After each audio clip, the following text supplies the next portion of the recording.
M4 TV news కి స్వాగతం. నేటి ముఖ్యాంశాలు. ఓం శ్రీ గురుభ్యో నమః.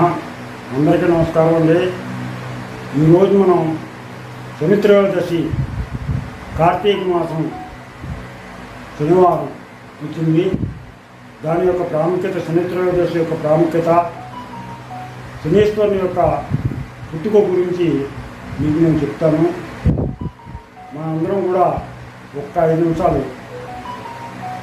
ఈ శనీశ్వరుని యొక్క చరిత్ర గురించి ప్రతి ఒక్కళ్ళు కూడా తెలుసుకోవాల్సినటువంటి అవసరం ఎంతైనా ఉంది. అందులో తెలుసుకుందాం. ముందుగా గణపతి ప్రార్థన. శుక్లాంబరధరం విష్ణు శశివర్ణం చతుర్భుజం ప్రసన్నవదనం ధ్యాయేత్ సర్వవిఘ్నోపశాంతయే. గురు బ్రహ్మా గురుర్విష్ణు గురుర్దేవో మహేశ్వరః గురుర్ సాక్షాత్ పరబ్రహ్మ తస్మై శ్రీ గురువే నమః.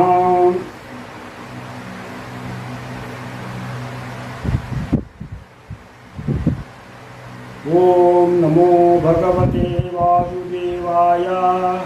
ఓం నమో నారాయణాయ. ఓం నమః శివాయ.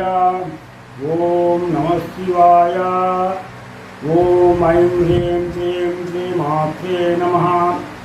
ఓం ఐం హ్రీం శ్రీం శ్రీ మాత్రే నమః. ఓం ఐం హ్రీం శ్రీం శ్రీ మాత్రే నమః. ఓం మనం శనిత్రయోదశి శనీశ్వరుని గురించి ఈరోజు మీకు నేను తెలియజేస్తాను. మన అందరం కూడా ఒక 5 నిమిషాలు మనం విందాం. కొంతమంది ఈ శనిత్రయోదశి శనీశ్వరుని గురించి పండించినటువంటి వాటిని అన్నింటినీ కూడా విశ్లేషించి మనం దీన్ని తయారు చేసుకుని దీన్ని చెప్తున్నాను. ఈ నవగ్రహాల్లో 7వ వాడు శనీశ్వరుడు. ఈయన సూర్యదేవునికి ఛాయాదేవికి కలిగినటువంటి కుమారుడని మనకి శాస్త్రాలు చెప్తున్నాయి. ఈయన సోదరుడు యమధర్మరాజు, సోదరి యమున, స్నేహితులు ఆంజనేయ స్వామి, కాలభైరవుడు. అలాగే ఈ శనీశ్వరుడికి ఇంకా పేర్లు ఉన్నాయి. వీటికి కృష్ణ, తౌరి, బబ్రు, రౌద్రాంతక, సూర్యపుత్ర, కాశ్యప అనేటువంటి పేర్లు ఉన్నాయి. నిజానికి ఈ శని భగవాను మనసారా పూజించి ఆరాధించే భక్తులను కష్టాల నుంచి మనకి గట్టెక్కించి మనని కాపాడేటువంటి కలంకం లేనటువంటి కరుణామూర్తి శనీశ్వరుడు అని చెప్పేసి పండితులందరూ కూడా మనకి పెద్ద పెద్ద వాళ్ళందరూ తెలియజేస్తున్నారు. అందుకని మనకి ఈయన అపారమైనటువంటి కరుణను చూపిస్తాడు ఈయన. అందుకని ఈయన యొక్క జన్మ వృత్తాంతాన్ని మనం ఈ రోజుని మనం తెలుసుకుందాం. పద్మపురాణం, స్కాందపురాణం, సూర్యపురాణం ఇలా అనేక పురాణాల్లో ఈ శనీశ్వరుని యొక్క జన్మ వృత్తాంతం, ఆయన మహిమల గురించి మనకు తెలుస్తుంది. వాటి ప్రకారం ఏంటంటే, వష్ట ప్రజాపతి విశ్వకర్మ కుమార్తె అయినటువంటి సౌజ్ఞ సూర్యుని యొక్క భార్య. వీరికి వైవస్వతుడు, ప్రస్తుతమును ఆయనే, యముడు, యమున అనేటువంటి 3 పిల్లలు పుట్టారు. కానీ ఎంతో కాలం సూర్యుడు తేజస్సును భరించలేకపోయిన సౌజ్ఞ తన నీడకు ప్రాణం పోసి ఛాయ అనే పేరు పెట్టి ఆమెను తన స్థానంలో ఉంచి తపస్సు చేసుకోవడానికి వెళ్ళిపోయింది. ఆనాటి నుంచి ఛాయాదేవి సూర్యునకు ఏ మాత్రం అనుమానం కలగకుండా సంజ్ఞాదేవిలాగానే ప్రవర్తిస్తూ ఉండేది. సూర్యుడికి ఛాయాదేవి వలన సౌవర్ణుడు, శని, తపతి జన్మించారు. శని తన కడుపులో ఉండగానే ఛాయాదేవి ఈశ్వరుని గురించి తన కడుపులో ఉండగా శనీశ్వరుడు ఛాయాదేవి తపస్సు చేసింది. ఆ తపస్సుకి, ఆమె కఠోరమైనటువంటి ఆ తపస్సుకి ఆ శనీశ్వరుడు నల్లగా మారిపోయాడు అని, అలాగే దీక్ష వల్ల అనేక ఈశ్వర శక్తులు ఆ శనీశ్వరుడికి సంప్రాప్తమయ్యే. అందుకని ఆయన శనీశ్వరుడుగా ఆ తపశక్తి వల్ల, ఆవిడ చేసినటువంటి తపశక్తి వల్ల, కడుపులో ఉండగా చేసినటువంటి తపశక్తి వల్ల శనీశ్వరుడికి ఎన్నో శక్తులు వచ్చాయి. ఈ సూర్యుడి వరం కారణంగా శని మకర కుంభరాశులకు, నవగ్రహాలకు అధిపతి అయ్యాడు అని చెప్పేసిన పురాణాలు చెప్తున్నాయి. శనీశ్వరుడి యొక్క వాహనం కాకి, ఇది నలుపు రంగులో ఉంటుంది. అలాగే నల్ల నువ్వులు, జిల్లేడు ఆకులు, వీటిని శనీశ్వరుడు ఎక్కువ ఇష్టపడతాడు. అలాగే తైలాభిషేక ప్రియుడు, తైలాభిషేకం అంటే ఈయనకి చాలా ఇష్టం అని చెప్తారు. ఈయన లక్ష్మీదేవి యొక్క సోదరైనటువంటి జ్యేష్ఠాదేవి ఈ శనీశ్వరుడు యొక్క భార్య. అంటే శని భగవానుడు విష్ణుమూర్తికి తోడలుగా అవుతాడు. శనిని కనుక మనం దూషించినట్లయితే సర్వదేవతలను తిట్టిన దాంతో సమానం. అందువల్ల మనం ఎప్పుడు కూడా శనీశ్వరుని శనిగాడు అలాగ అనకూడదు. శనీశ్వరుడు అని చక్కగా మనం పిలవాలి. దీన్ని పిలిస్తే కనుక సర్వదేవతలని కూడా కొలిచినట్టే. ఈ సర్వదూషణ సర్వదేవతలను తిట్టిన దాంతో సమానం అవుతుంది. అందుకని శనీశ్వరుని మనం ఎప్పుడు కూడా తిట్టకూడదని చెప్పేసి పెద్దలు చెప్తారు. ఇలాగా ఈయన కనుక పూజించినట్లయితే దేవతల్ని అందరినీ కూడా పూజించినట్లే. ఒక శనీశ్వరుని కనుక మనం పూజించినట్లయితే దేవతలందరినీ కూడా పూజించినంత ఫలితం వస్తుంది. అలాగే త్రేతాయుగంలో లంకలో రావణాసురుని చెరలో ఉన్న శనీశ్వరుని ఆంజనేయుడు విడిపించాడని ఒక కథనం ఉంది మనకి. అందుకే హనుమధ్యక్షులో ఉన్న వారిని, అలాగే ఈ మందుడికి ఇష్టమైనటువంటి నల్లటి వస్త్రాలు ధరించేటువంటి అయ్యప్ప భక్తుల్ని, అయ్యప్ప దీక్షాపురుల్ని ఆయన బాధించుడు. ఆంజనేయ స్వామి భక్తుల్ని, అయ్యప్ప భక్తుల్ని ఈయన ఎట్టి పరిస్థితుల్లోనూ కూడా బాధించుడు. ఏ త్రయోదశి అయితే శనివారంతో కూడుకుని వస్తుందో, ఇవాళ శనివారం త్రయోదశి, అందుకని శని త్రయోదశి కార్తీక మాసం చాలా విశేషమైనటువంటి రోజు. అందుకని శనీశ్వరుడిగా మనం సంబోధించి ఆ పరమశివునికి కనుక మనం అభిషేకం చేస్తే, అలాగే శనీశ్వరుడికి మనం ప్రదక్షిణాలు చేసి దండం పెట్టుకుంటే మన యొక్క సర్వ కోరికలు నెరవేరుతాయి. అలాగే ఈ శని త్రయోదశి అంటే శనీశ్వరుడికి చాలా ఇష్టం. ఈయన 3 దోషాలను మనకి పోగొట్టి మనకు మంచి యోగాన్ని అందించేటువంటి వాడు ఈ శనీశ్వరుడు. శని త్రయోదశి ఎలా వాడుకలోకి వచ్చింది అనేటువంటి దాని గురించి తెలుసుకుందాం. సృష్టి స్థితి లయాకారకుడైన ఈశ్వరుడనే ఆ శని ప్రభావానికి లోనయ్యాడు.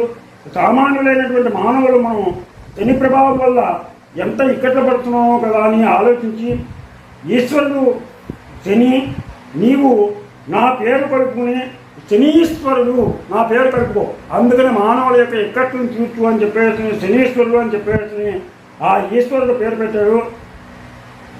ఈరోజు శని త్రయోదశి కావున ఈ శని త్రయోదశి నాడు నీ వల్ల ఇబ్బందులు పడుతున్నవారు నీకు ఇష్టమైనటువంటి నువ్వుల నూనె, అలాగే నల్లటి పువ్వులు, అలాగే నల్లటి నువ్వులు, నీలంలో ఉన్న నీలశంఖం పువ్వులు ఉంటాయి, ఆ నీలశంఖం పువ్వులు, అలాగే నల్లని వస్త్రం, ఆ నల్లని వస్త్రంతో నిన్ను ఎవరైతే అర్చించి ఆరాధిస్తారో వారికి నీ వల్ల ఏర్పడిన అనారోగ్యం కానీ, మృత్యు భయం కానీ, ఇబ్బందులు కానీ తొలగిపోతాయని చెప్పేసి ఆ పరమేశ్వరుడు శనీశ్వరుడికి వరాలు ఇచ్చాడు. ఆ తదుపరి త్రేతాయుగంలో రాముడు, ద్వాపర యుగంలో కృష్ణుడు, పాండవులు, మహామునులు అందరూ కూడా ఈ శనీశ్వరునికి అర్చించి తమ దోషాలను పోగొట్టుకున్నారు. అలాగా వాళ్ళంతటి వాళ్ళే వాళ్ళ యొక్క దోషాలు పోగొట్టుకున్నారు, శనీశ్వరుడు యొక్క దోషాన్ని.